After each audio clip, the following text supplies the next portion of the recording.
Okay, next రెడీగా ఉండాలి. General గా ఎవరైనా ఏ సెక్షన్ లో ఉండాలని కోరుకుంటారు, వీడు మాత్రం బి సెక్షన్ లో ఉండాలనుకుంటాడు. పాపం భద్రే గారు లేరు కానీ భద్రే గారు పుణ్యమా అని ఆ కోరిక నెరవేరకుండానే వాడు స్కూలింగ్ అయిపోయింది. అతనే మన ప్రగతి పూర్వ విద్యాలయ ఏ సెక్షన్ విద్యార్థి రాయల్ రమేష్. ప్రస్తుతం B6 news channel output incharge Ramesh ను వేదికను అలంకరించవలసిందిగా కోరుతున్నాం.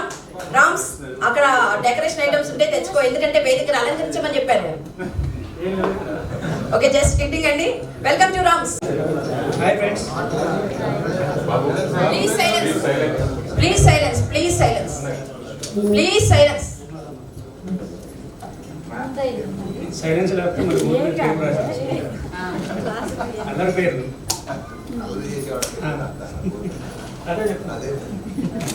Okay, Ramesh, royal Ramesh. ఇది అందరికీ తెలుసు. నేను ప్రజెంట్ హైదరాబాద్లో ఉంటున్నాను. B6 న్యూస్ ఇన్పుట్ ఎడిటర్గా పనిచేస్తున్నాను. 13 ఏళ్ళ నుంచి B6లో ఉన్నా. ఫస్ట్ నా మీడియా ఫీల్డ్ వచ్చేసి నేను ఆంధ్రజ్యోతి రిపోర్టర్గా వైరా నుంచి చేశాను. నర్సయ్య గారితో పాటు. నర్సయ్య గారు వార్తా విలేకరు ఉండే, నేను ఆంధ్రజ్యోతి చేశాను. తర్వాత ఖమ్మం ఆంధ్రజ్యోతి చేసి అక్కడి నుంచి మళ్ళీ హైదరాబాద్ వెళ్ళిపోయాను. TV5 చేశాను స్టార్టింగ్. TV5 తర్వాత ఐ న్యూస్, తర్వాత V6లో 13 ఏళ్ళ నుంచి చేస్తున్నాను.